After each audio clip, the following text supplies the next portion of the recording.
Hello everyone, welcome back to education world. आज की इस वीडियो में हम फिजिक्स का एक और नया टॉपिक डिस्कस करने जा रहे हैं जो कि हमारा चैप्टर नंबर 8 से है। आज की इस वीडियो में हम डिस्कस करेंगे हमारे पास जियोथर्मल एनर्जी क्या होती है, जियोथर्मल एनर्जी से कैसे इलेक्ट्रिसिटी जनरेट की जाती है एंड इसके क्या एडवांटेजेस डिसएडवांटेजेस हैं और प्रोसेस कैसे ये सब होता है। तो पहले अगर हम बात करें डेफिनेशन की, तो जियोथर्मल एनर्जी वो एनर्जी है या वो हीट एनर्जी है जो अर्थ के सरफेस की बीनीथ स्टोर होती है। अब अर्थ में हमारे पास अगर हम देखें तो अर्थ के डिफरेंट कोर्स होते हैं। तो एक मेंटल कोर जहाँ पे होता है, जहाँ पे मैग्मा हमें हमें मिलता है। मैग्मा बेसिकली लावा ही होता है एक तरह का।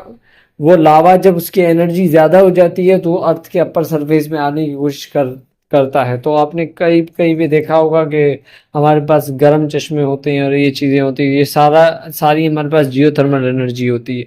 तो इसी एनर्जी को यूज़ करके हम इलेक्ट्रिसिटी को जनरेट करते हैं। The heat originated from the planets formation, radioactive DK of material and volcanic activity. अब ये जो हीट आ रही है, ये वॉल्केनो वगैरह फूट रहे हैं हमारे पास, या मैग्मा कहें, मैग्मा वो सारा रेडियो एक्टिव एक्टिविटी या रेडियो एक्टिव डीके के प्रोसेस की वजह से हो रहा होता है हमारे पास। तो उसके रिजल्ट में हमें हीट मिल रही होती है। तो इसी हीट को यूटिलाइज करके, क्योंकि हमारे पास डिफरेंट वेज हैं इसे यूटिलाइज करके इलेक्ट्रिसिटी जनरेट करने के, और ये ज़्यादातर हमारे पास फॉरेन कंट्रीज़ में यूज़ हो रहा है, जैसे यूएसए हो गया, न्यूजीलैंड हो गया।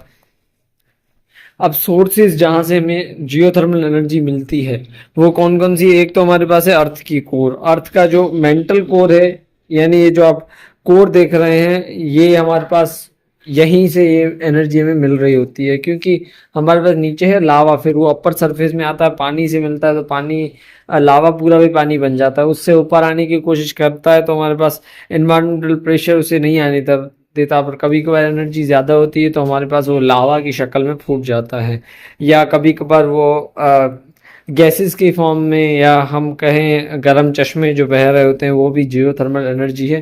अब उसी प्रेशर को यूज़ करके हमारे पास जियोथर्मल प्लांट्स होते हैं जो कि इलेक्ट्रिसिटी जनरेट करते हैं। अब अगर मैं बात करूं प्रोसेस की, तो प्रोसेस का वही है, टरबाइन घूमेगी, जनरेटर के पास, जनरेटर उसके साथ कनेक्ट हुआ, इलेक्ट्रिसिटी जनरेट होगी, ट्रांसफार्मर के पास जाएगी, एंड स्टेप अप होकर हमारे घरों तक आती है। पर पीछे का जो इनिशियल प्रोसेस है, जहाँ से प्रोसेस की इनिशिएशन हो रही है, वो हमारे पास जियोथर्मल सोर्स है। दूसरा ये है hot rocks and magma under the earth surface. अब मैग्मा हमारे पास वही है, मैग्मा ब्लॉक, या हम कहते हैं लावा। ये होता है हमारे अर्थ सरफेस के बीनीथ जाके जाता है, जहाँ से हम उसे हासिल करते हैं या उसे यूज करके हम इलेक्ट्रिसिटी को जनरेट करते हैं, जैसे कि आप इस फिगर में भी देख सकते हैं। अब यहाँ पे अगर हम बात करें टेम्परेचर की, तो जो मैग्मा का टेम्परेचर है वो ग्रेटर देन 5000 सेंटीग्रेड या उससे भी ज़्यादा होता है, जो कि आगे जाके हमारे पास इलेक्ट्रिसिटी जनरेट करने की काम आ जाता है।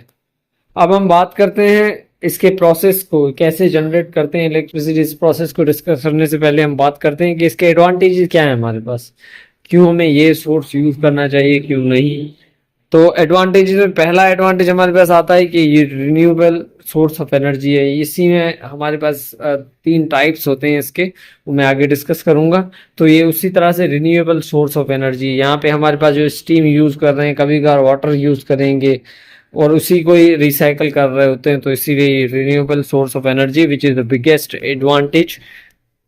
सेकेंड कहें तो कार्बन इमिशन इसमें बिल्कुल कम है। अब कंपेयर करें इसे अगर फॉसिल फ्यूल के मुकाबले में, तो हमारे पास यहाँ पे ज़्यादा एडवांटेज है। हम ग्रीन हाउस इफेक्ट से, CO2 इमिशन, इन चीज़ों से बच सकते हैं। और दूसरी चीज़ ये कि इस एनर्जी सोर्स से हम जो एनर्जी जनरेट करेंगे 24/7 है, 24 घंटे हम जनरेट कर सकते हैं प्लांट को यूज़ करके। अब हमारे पास एनर्जी कन्वर्जन में जो प्लांट यूज होते हैं वो हमारे पास 3 तरह के होते हैं। एक ड्राई स्ट्रीम पावर प्लांट्स होते हैं हमारे पास, फ्लैश स्ट्रीम पावर प्लांट होते हैं, और बाइनरी साइकिल पावर प्लांट्स होते हैं। अब देखते हैं हम ये इनका प्रोसेस क्या है। बेसिकली तकरीबन तो सेम है, पर एक में वाटर की साइकिलिंग हो रही होगी या एक बाइनरी तरीके से चलेगा, वो मैं आगे आपको बताऊंगा। अब हमारे पास जो ये लेफ्ट साइड में फर्स्ट है, ये ड्राई स्टीम प्लांट है। अब इसमें क्या हो रहा है, अब देख सकते हैं स्टीम वाले साइड पे नीचे हम यहाँ पे बोरिंग करते हैं। अब ये एनर्जी बेसिकली हम 10 किलोमीटर की बोरिंग करते हैं, फिर ये एनर्जी आके ऊपर हम टरबाइन को देते हैं। तो यहाँ पे हमारे पास क्या होता है, हाई प्रेशर स्टीम होता है हमारे पास ड्राई स्टीम प्लांट में। वो स्टीम हम बोरिंग करके या कैसे भी करके ले रहे होते हैं, जाके देते हैं टरबाइन को, फिर उसी रिजल्ट में टरबाइन घूमता है, टरबाइन कनेक्ट होता है हमारे पास जनरेटर की से। तो जनरेटर उसी रिजल्ट में इलेक्ट्रिसिटी जनरेट करता है, जो कि आगे जाके हमें यूज करते हैं हम। और साइड में आप कंडेंसर भी देख सकते हैं। अब यहाँ पे क्या होता है, वही जो स्टीम हमने यूज की है वही स्टीम आगे जाके स्टोर करके वापस उसी टाइम में उसी ड्रिलिंग में हम नीचे भेज देते हैं, ताकि वो दोबारा गर्म होकर दोबारा उसी प्रेशर से हम वापस हासिल कर सकें। तो it is a kind of recycling process.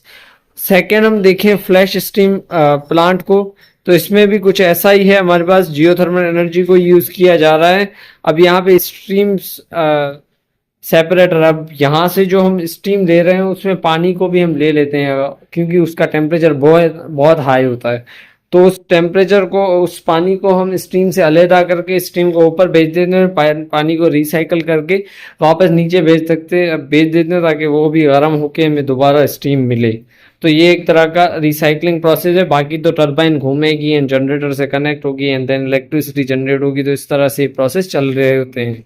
अब थर्ड की आई डोंट थिंक, हाँ थर्ड की मैं इमेज तो नहीं ऐड कर पाया। वो भी पाइन भी हमारे पास बेसिकली फ्लैश की तरह ही होता है। वहां पे भी हम ऐसे ही जो पानी होता है गर्म तह के अंदर, अब यहाँ पे स्टीम का यूज कर रहे हैं हम, पर वहां पे हम जो पानी होता है वो पानी हम सरफेस भी जो हमारे पास पानी होता है ना, वो उससे हम यूज करते हैं बेसिकली। अब नीचे जो गर्म पानी है उससे मिक्स करते हैं हम, जो हमारे पास जमीन पे पानी है उससे उससे फिर हम इलेक्ट्रिसिटी को जनरेट करते हैं। और जो ठंडा पानी ऊपर है उसे वापस हम रिसाइकल करके नीचे भेज देते हैं, ताकि वो गर्म होके हमें दोबारा मिले। तो इस तरीके से हमारे पास बाइनरी सिस्टम चलता है इसका। बाकी का प्रोसेस वही जनरेटर वाला सेम है।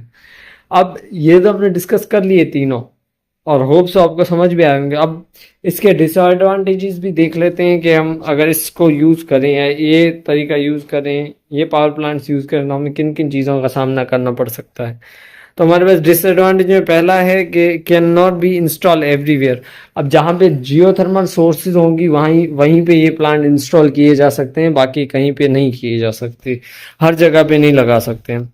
सेकेंड डिसएडवांटेज है हाई इनिशियल कॉस्ट। अब यहाँ पे ड्रिलिंग में इन चीज़ों में ज़्यादा खर्चा आता है। एक ड्रिलिंग अगर आप करें तो वो तकरीबन 10 साल चलती है, उसके बाद आपको दोबारा करनी पड़ेगी। तो उसी वजह से इक्विपमेंट और मशीनरी ज़्यादा और कॉस्ट ज़्यादा आ जाती है हमारे पास। थर्ड डिसएडवांटेज, बिगेस्ट एडवांटेज ये और डिसएडवांटेज ये है कि हमारे पास ड्रिलिंग माइनिंग, एक तरह से माइनिंग हुई, ड्रिलिंग के रिजल्ट में अर्थक्वेक का खतरा होता है हमारे पास। तो ये थे 3 डिसएडवांटेज जिसकी वजह से ये पावर प्लांट नाकाम जाता है, but still can be use. तो होप सो ये था आज का लेक्चर, आपको समझ भी आया होगा। और अगर आपको कोई भी क्वेश्चन है अभी भी तो आप कमेंट बॉक्स में पूछ सकते हैं। Thank you. तब तक के लिए अगर आप हमारे चैनल पर नए हैं, वीडियोस आपको अगर पसंद आती हैं तो आप चैनल को भी सब्सक्राइब कर सकते हैं and you can share it with your friends.